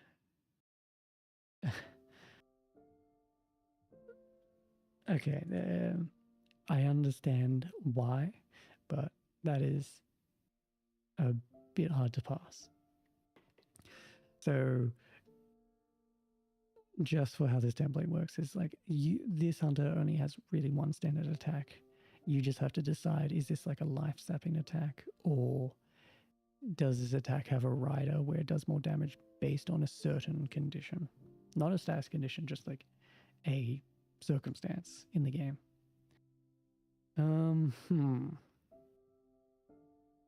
Can I... This is going to have to be a sub-dot point.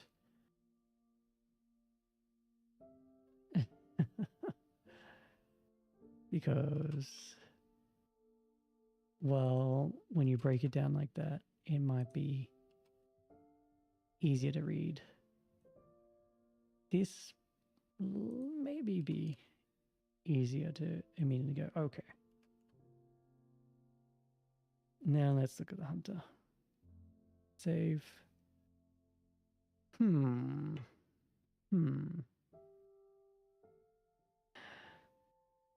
That looks terrible. That looks terrible. I think that looks terrible, yes.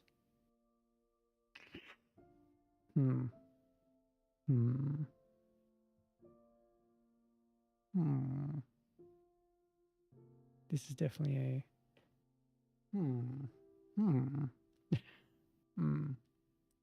I've not been using any of my hotkeys.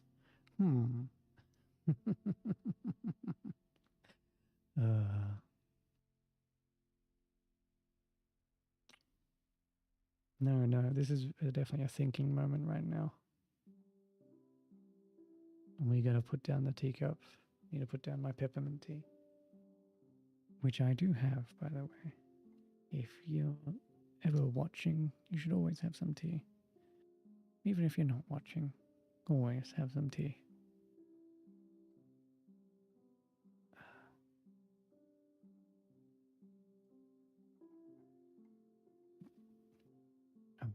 Which hotkey is that one? I think it's this one. Yes, it is.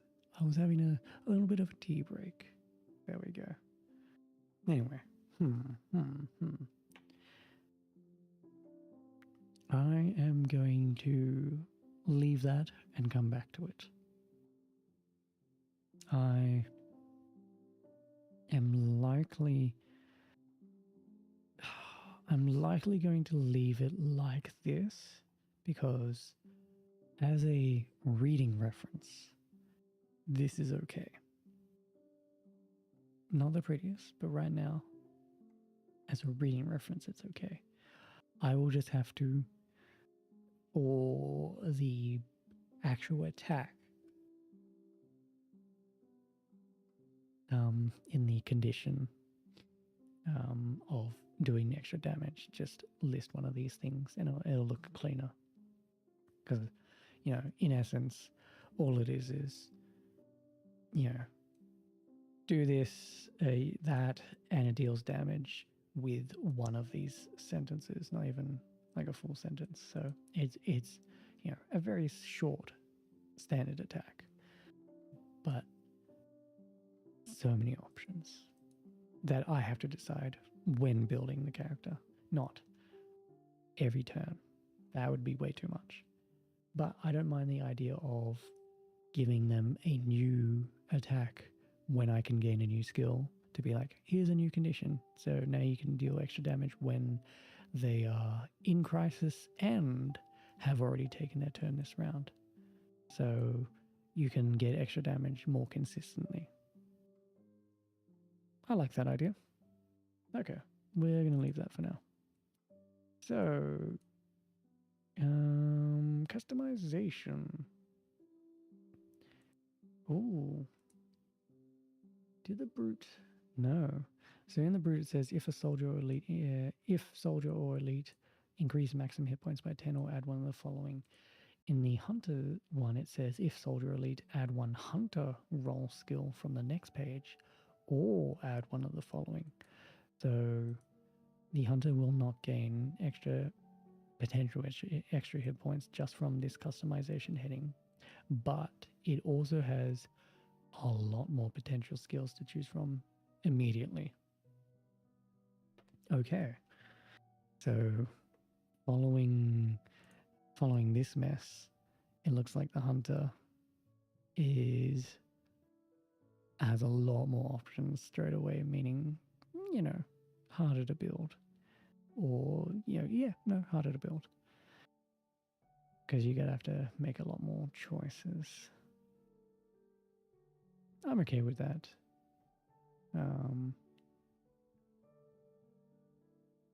I guess they're trying to fit the I do damage role, which, you know, is a very broad role.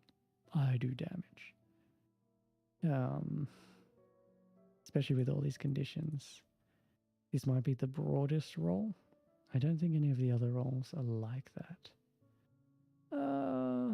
Okay, I'm looking at the mage, and the mage is basically just take a spell, which is okay. Yeah, looks like the hunter's the most complicated, while the next complicated is just choose like 2 spells. Alright, that's fine. So, with that,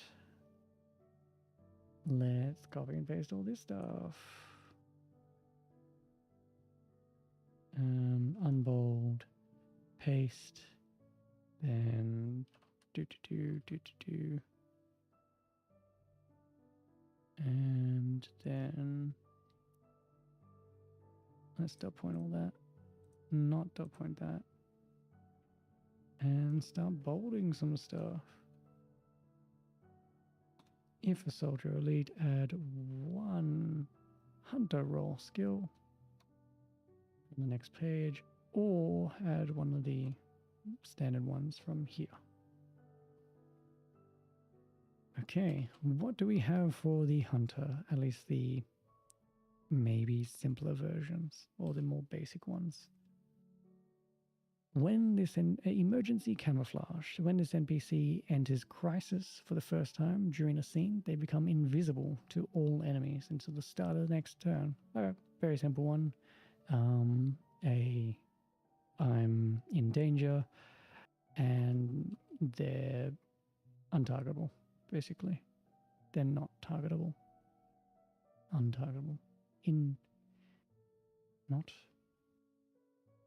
Hmm. Hmm.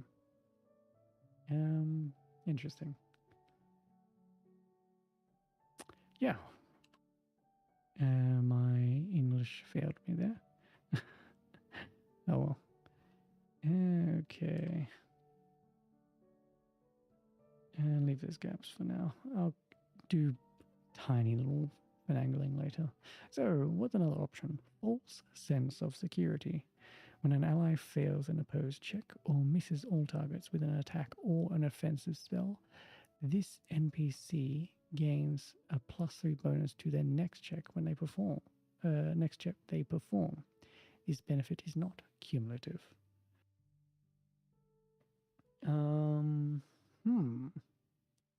When an ally fails an opposed check or misses all targets with an attack or an offensive spell.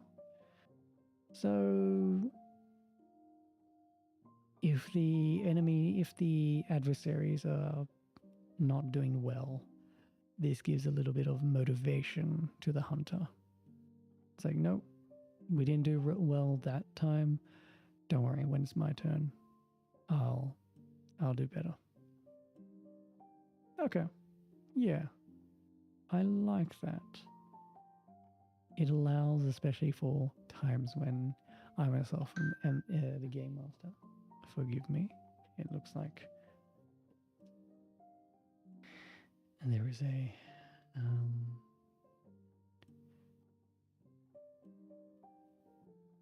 knock on the door itself. It looks like more individuals want to enter into the tea house. All right. Oh, they can come in. Forgive me. I had to welcome a couple more Wayward Souls. Anyway, yeah, no, as a game master, I can roll terribly and have just bad luck. And this is just one way to maybe soften that blow sometimes with at least this one NPC. So, alright. I don't mind that. Lightning Fast. When this NPC deals damage during another creature's turn, they deal 5 extra damage unless suffering from one or more stats effects. Okay. So that means during another creature's turn. Sure. I feel like that needs to be keyed off something else.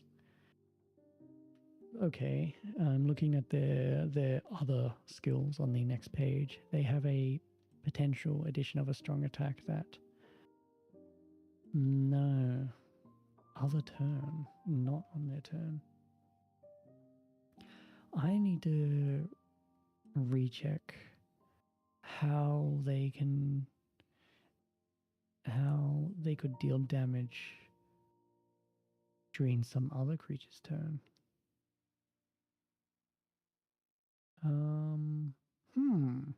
Interesting. I wonder sometimes whether certain rules are typos or not, but specifically this one is bolded. When this NPC deals damage during another creature's turn, they deal 5 damage unless suffering from one or more status effects. This could be just keyed off like the allies' abilities of like, hey, hit me, and the enemy can make a free attack basically, like taunts and all that stuff. So, you know, this could be, it's dangerous to taunt the hunter, or like potential failure effects of like, hey, if you fail, an enemy gets to deal damage to you on your turn. So maybe something like that. I'll have to recheck that one. Okay. Special resistance. This NPC has resistance to damage of all types dealt by sources that... Hang on, what? This NPC has resistance to damage of all types dealt by sources that deal damage to... Choose one. Exactly one creature, 2 or more creatures. Okay. So special resistance is basically if I say this hunter is very agile, jumping around the place and all that stuff, I can give them special resistance 2 or more creatures, which means, let's say a player character makes a fireball which targets everyone in the combat. That means, it's a big AoE explosion. This agile hunter has resistance to that fireball because it targets 2 or more creatures. They're able to avoid the fireball better, basically. They're very good at avoiding AoEs or things that are not very focused on them. While the other option is exactly one creature.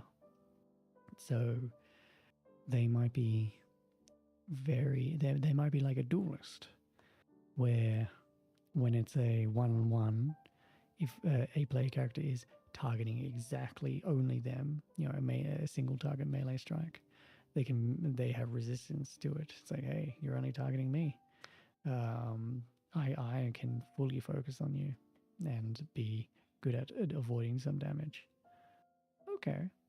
This is basically a way to give the fragile hunter some extra health due to resistance doing half damage, but also the player characters having a way to navigate that by, okay, we need to do AoE if it we can't focus fire it, or we have to focus fire it if it avoids AoE.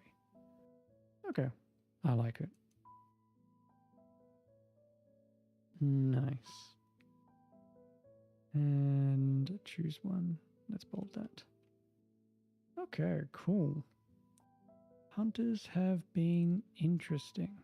Oh, I did not bold that. Attack or offensive spell. And target, I think, misses all targets. Okay. Oh, I completely just avoided bolding any of that stuff. Okay, save that. Nice. Then we can go into the role skills hunter, which will need to be ported over and deleted all these ones. Delete, paste. Okay. A big selection of things with some chunkier dot points.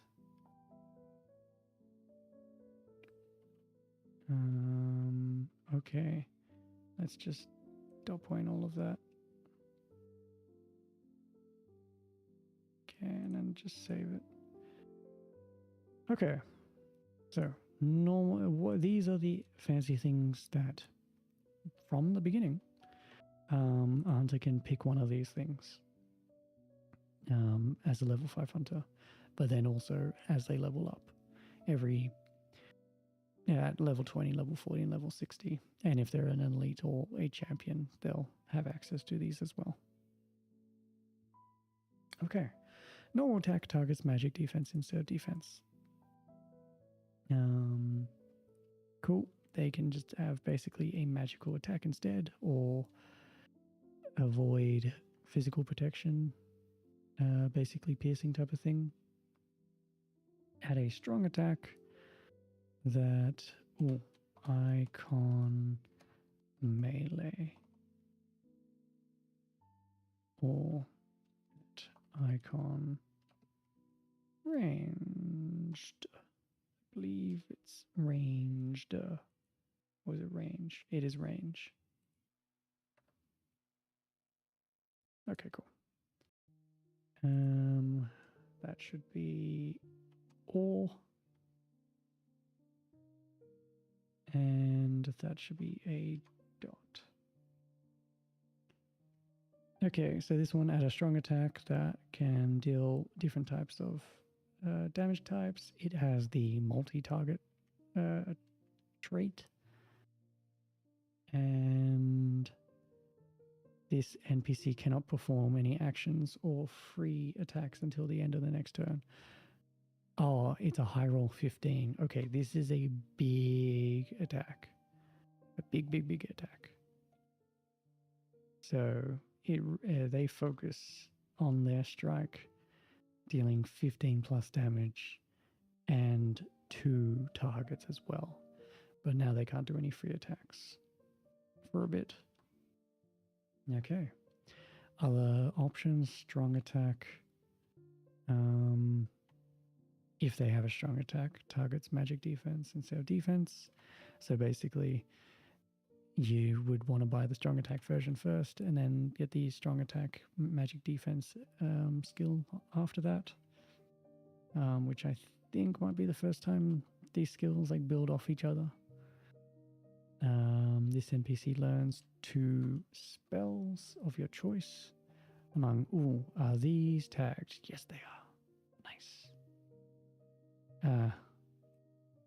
Hang on. Okay, that did work. Cool. Breath. Cursed breath. Yes. Lick wounds. Oh, lick wounds. Nice. Life theft. Sounds spooky. What else? And a mirror. Okay. Save that. Boom. Nice. Sequel rulebook. Yep, of course. Okay, learns 2 spells. When going into spells are spells. They have their own unique things. Let's just see what life theft is, though. 10 mind points, target 1 creature, target suffers high roll plus 15 damage of your choice, and then you recover the same amount of hit points, equal to half. Okay. Yep. Drain. Okay. Ambush. Special rule. Yes, there needs to be some kind of sneaky ability. Let's see what this is. During the first round of each conflict, this NPC treats their choose 1 attribute, dexterity, insight, willpower, as 1 die size higher. Okay. So first round, this adversary is very dangerous and can come out swinging extremely hard. Because if they have ambush and then have the strong attack thing here, which is dexterity insight or dexterity might, their dexterity is a d10 already. Their insight and might are d8s. This ambush allows them to increase dexterity, insight, willpower. So insight and willpower. So in this case, they would want their insight to be increased here to then, if we made the strong attack a dex insight strong attack, that allows their big strong attack to be a d12 hit, meaning if they roll a 12, that means their high roll plus 15, that's 27 damage to 2 player characters. And that's just assuming none of the player characters are like vulnerable to a certain damage type. That's scary. Okay. I like it. That is indeed an ambush. Okay, elusive. Special rule. How are we doing? Ah, I see. We are at a certain time period where I must tend to other matters. So actually, we will be wrapping up here. I'll continue doing this work off stream, but I will likely be doing more of this type of work on stream. So anytime you see me listing that I'm probably doing Game Master prep, it might be something like this. Journal entries, making stat blocks for monsters, or potentially prepping maps. Like a map like this that was made in RPG Maker, but likely some other maps for battle maps and the like. So, I want to thank everyone that has been listening in. It has been a pleasure being able to do this again. I'm glad the internet seemed to have handled itself. It has been a tumultuous time, I should say. So, why don't we wrap things up? Seems like our time is over. For now, at least. I do hope to see you in the tea house again. Good day, dawn, or dusk. And I wish you the best on your journey. Until next time.